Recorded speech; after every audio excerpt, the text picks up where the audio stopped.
So may diskarte po tayo diyan kung paano natin paputiin itong dito, yung mga side niya.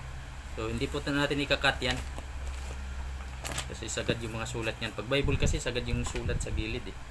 Kaya kailangan na natin gamitan ng, sa video na to mga kabisdak ay mag-repair po tayo ng Biblia po ito mga kabisdak. Bible. So ayan, yung sira po nito ay yan. Natanggal po yung dito niya. Oh so, no! Gusto ng may-ari, ito pa rin yung original ito. Yung tatanggalin natin tapos idikit natin doon sa panibagong cover na gagawin po natin.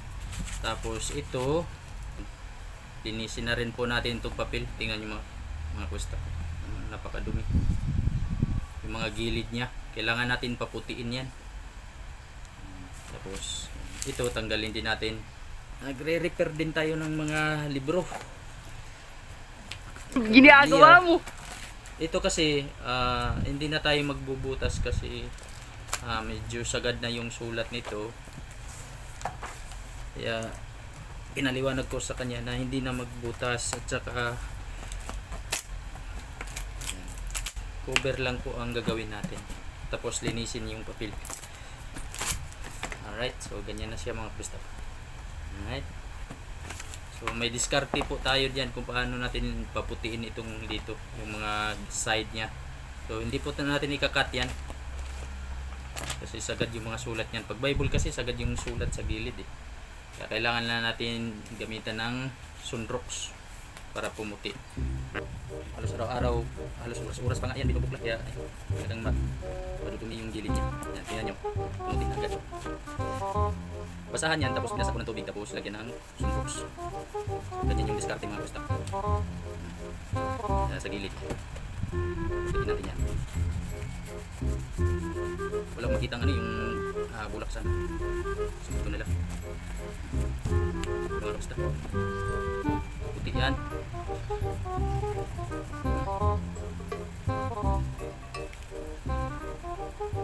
Diba? Pumuputi. Yan, tapos yung kabila. Ang dumi, diba? Tingnan mga kusta.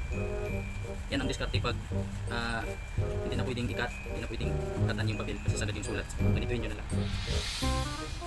Pag ano kasi, pag mga libro lang kasi po mga kusta. Pero pag thesis naman, hindi naman ganito eh. Mga mag-repair lang tayo ng libro.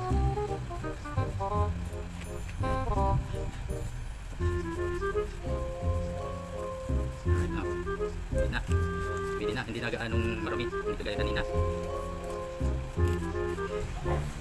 So kailangan muna natin patuyuin tapos gagawa na ako ng cover. Alright, muna gagawa na po tayo ng cover. Tapos ito tatanggalin na po natin ito para idikit din natin dito sa panibagong cover na ginawa natin. Right mga kabistak, i-cut lang natin to.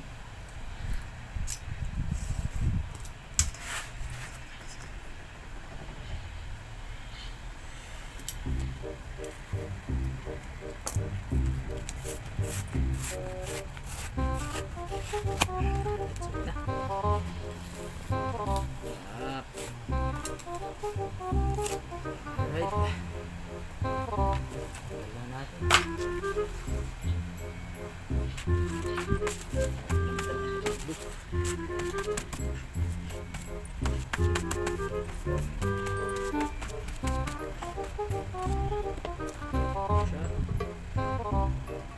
Naidikit na natin itong cover tapos naka-plastic na po yan. Plastic cover na po yan mga kabista. Tapos ito na po yung papel, medyo tuyo na. So mas maganda talaga nito tuwing tuyo natin, pinapatuyo pa natin ang husto sana bago natin idikit. So, ayan, idikit na po natin. Bigyan ko pala ng stopper yan sa likod para matibay, may extra tibay yun.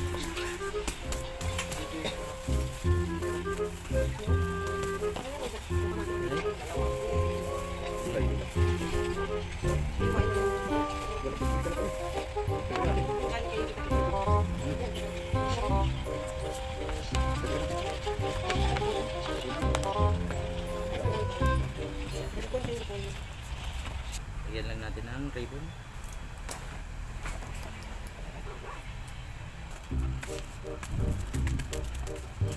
Kaya kasi kami laminate na. Bumili na lang ako. Well, ayan, nandaan pa naman natin sa akin. Ito, sobra pa ito eh. Hindi mamaya, baka mamaya. Aga pa eh. Okay kayo mga kabistak ko. So, yan na po siya mga kabistak. Natapos na po natin. Tapos pag binuksan niya, may extra white po tayo na page dito. Tapos ito na po yung diba? Yan, papatuyuin ko lang, dadaganan ko lang ng mabigat. So yan, yung ginawa natin, tinanggal lang natin tong, tapos ayun na sa likod. Napakaganda. Yan. Okay kayo mga kabistak.